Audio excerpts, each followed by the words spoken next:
નમસ્તે બાળકો, આજે આપણે ધોરણ 6 વિષય વિજ્ઞાન પ્રકરણ 9 સજીવો અને તેની આસપાસ વિશે માહિતી મેળવીશું. પાઠના એકમો: સજીવો અને તેની રહેવાની આસપાસની જગ્યા, વિવિધ નિવાસ સ્થાનની સફર, સજીવોની લાક્ષણિકતાઓ. તો બાળકો, આગલો વિડીયોની અંદર આપણે સજીવો અને તેની રહેવાની આસપાસની જગ્યા વિશે માહિતી મેળવી. તો આ વિડીયોની અંદર આપણે વિવિધ નિવાસસ્થાનની સફર વિશે માહિતી મેળવીશું. પુનરાવર્તન: આગળના ટોપિકમાં શું જોયું તેની ચર્ચા કરો. તો બાળકો, આપણે આગળના ટોપિકમાં સજીવો અને તેની રહેવાની જગ્યા વિશે માહિતી મેળવી. રણમાં રહેતા અને પાણીમાં રહેતા બે પ્રાણીઓના નામ આપો.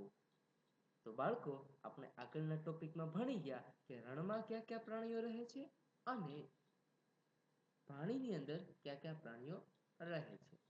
જૈવિક ઘટકો અને અજૈવિક ઘટકો એટલે શું? તો બાળકો, તમને ખ્યાલ જ છે કે જૈવિક ઘટકો અને તેના ઉદાહરણો કયા કયા છે અને અજૈવિક ઘટકો અને તેના ઉદાહરણો કયા કયા છે, જે આપણે આગલા ટોપિકની અંદર આગલા વિડીયોની અંદર જોયું. જૈવિક ઘટકો અને અજૈવિક ઘટકો એટલે શું? કેટલાક ભૂનિવાસ. રણની વનસ્પતિઓ બાષ્પોત્સર્જન દ્વારા ખૂબ જ ઓછું પાણી ગુમાવે છે.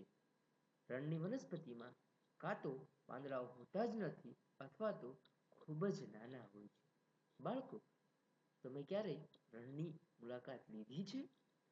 જો તમે રણની મુલાકાત લીધી હશે તો તમને ખ્યાલ હશે કે રણની વનસ્પતિમાં પાંદડાઓ ખૂબ જ નાના હોય છે, કાં તો તે વનસ્પતિમાં પાંદડા હોતા જ નથી, જેને લીધે તે બાષ્પોત્સર્જન દ્વારા પર્ણમાંથી ઓછું પાણી ગુમાવવામાં મદદ કરે છે. થોર જેવી વનસ્પતિમાં સામાન્ય રીતે પ્રકાશ સંશ્લેષણ પ્રકાંડ દ્વારા થાય છે. રણ બાદ આપણે પર્વતીય વિસ્તારો વિશે વાત કરીએ. આ નિવાસ સ્થાનો સામાન્ય રીતે ખૂબ જ ઠંડા હોય છે. કેટલાક વિસ્તારમાં તો બરફવર્ષાઓ પણ થાય છે. પર્વતીય વિસ્તારમાં રહેતા વિસ્તારના પ્રાણીઓનું અનુકૂલન સામાન્ય પ્રાણીઓ કરતાં જુદું હોય છે. જેમ કે તેમની ચામડી જાડી હોય છે. આપને ખ્યાલ છે કે જે જગ્યાએ બરફવર્ષા પડતી હોય છે કે જે જગ્યા ઠંડી હોય છે ત્યાંના પ્રાણીઓની ચામડી ખૂબ જ જાડી હોય છે, કારણ કે તેમને તે જાડી ચામડી ઠંડી સામે અથવા બરફવર્ષા સામે રક્ષણ આપે છે. ઉદાહરણ તરીકે જોઈએ તો પોતાને ગરમ રાખવા માટે યાકને જાડી ચામડીની જરૂર પડે છે. આ વિસ્તારમાં જોવા મળતા વૃક્ષો સામાન્ય રીતે શંકુ આકારના હોય છે. કેટલાક વૃક્ષોના પાંદડા સોયાકાર હોય છે, જેને લીધે વરસાદનું પાણી અને બરફ સરળતાથી નીચે સરકી જાય છે. તો આપને ખ્યાલ છે કે આવા જે પર્વતીય વિસ્તારો, ઠંડા વિસ્તારો છે, તેની અંદર જે વૃક્ષો થાય છે તેનો આકાર શંકુ આકાર હોય છે, અને જ્યારે તે વૃક્ષ પર વરસાદ કે બરફ પડે છે, કારણ કે તેનો આકાર શંકુ આકાર છે, જેના કારણે પાણી અથવા તો બરફ નીચે સરકી જાય છે.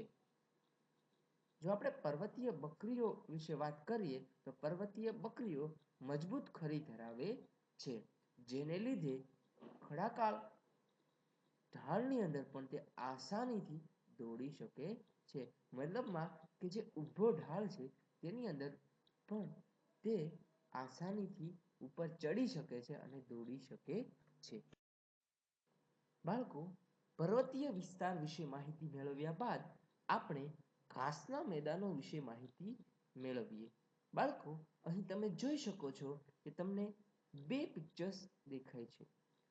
પ્રથમ હરણનું પિક્ચર્સ છે, ત્યારબાદ તમે સિંહનું પિક્ચર જોઈ શકો છો.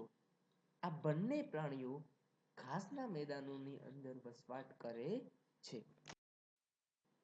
સિંહ એ જંગલમાં કે ઘાસમાં રહેતું સશક્ત પ્રાણી છે, જે હરણ જેવા પ્રાણીઓનો શિકાર કરીને તેને મારી શકે છે અને તેનું ભોજન બનાવી શકે છે.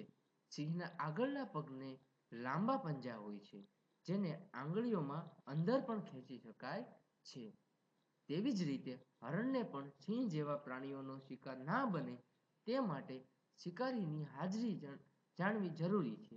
માટે તેને લાંબા કાન હોય છે. તો આમ પ્રાણીઓ અને વનસ્પતિની બીજી ઘણી રચનાઓ છે જે તેમના નિવાસ સ્થાનમાં ટકી રહેવા માટે મદદરૂપ થાય છે. કેટલાક જલીય નિવાસસ્થાનો. સમુદ્રો. ઘણા બધા દરિયાઈ જીવો પાણીમાં સરળતાથી હલનચલન કરી શકે તે માટે ધારરેખીય શરીર ધરાવે છે. કેટલાક દરિયાઈ પ્રાણીઓ જેવા કે કીવીડ અને ઓક્ટોપસના શરીર ધારરેખીય હોતા નથી. તેઓ દરિયાના તળિયે રહે છે અને જે શિકાર તેમના તરફ ગતિ કરે છે તેને પકડી લે છે. જ્યારે તેઓ હલનચલન કરે ત્યારે તેમના શરીરને ધારરેખીય કરી દે છે. આ પ્રાણીઓ પાણીમાંનો ઓક્સિજન વાપરવા માટે રૂઈનો ઉપયોગ કરે છે. ડોલ્ફિન અને વ્હેલ જેવા કેટલાક દરિયાઈ જીવોને રૂઈ હોતી નથી. તે નસકોરા દ્વારા શ્વસન છિદ્રો કે જે તેમના માથે હોય છે તેના દ્વારા હવા અંદર લે છે અને જેને લીધે શ્વસન થાય છે. તળાવો અને સરોવરો. કેટલીક વનસ્પતિઓના મૂળ પાણીની નીચેની માટીમાં ચોટેલા હોય છે. કેટલીક જલીય વનસ્પતિઓ પાણીમાં સંપૂર્ણપણે ડૂબેલી હોય છે. આવી વનસ્પતિના તમામ ભાગ પાણીની અંદર વિકસે છે. કેટલીક ડૂબેલી વનસ્પતિઓમાં પર્ણો એટલા વિભાજિત હોય છે કે પાણી તેને કઈ નુકસાન પહોંચાડ્યા વગર તેમાંથી વહન પામતું હોય છે. દેડકાઓ સામાન્ય રીતે તળાવના નિવાસસ્થાન તરીકે ઉપયોગ કરે છે. તે તળાવના પાણી અને જમીન એમ બંને પર રહી શકે છે.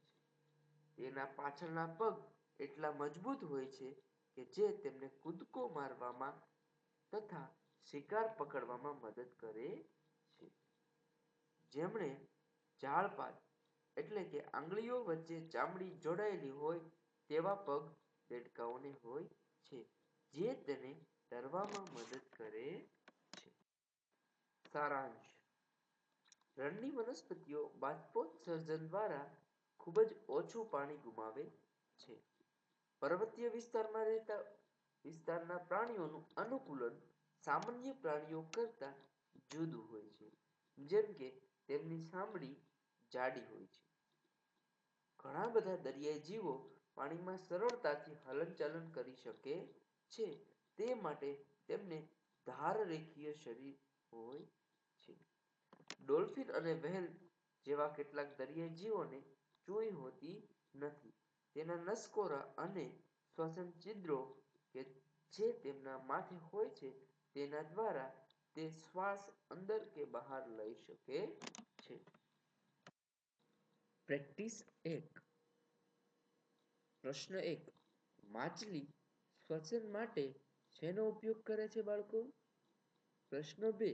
ડોલ્ફિન શ્વસન માટે શેનો ઉપયોગ કરે છે? અને પ્રશ્ન 3. ઘાસના મેદાનમાં રહેતા પ્રાણીઓના 2 નામ આપો. જવાબો. માછલી શ્વસન માટે ચૂઈનો ઉપયોગ કરે છે. પ્રશ્ન 2 નો જવાબ.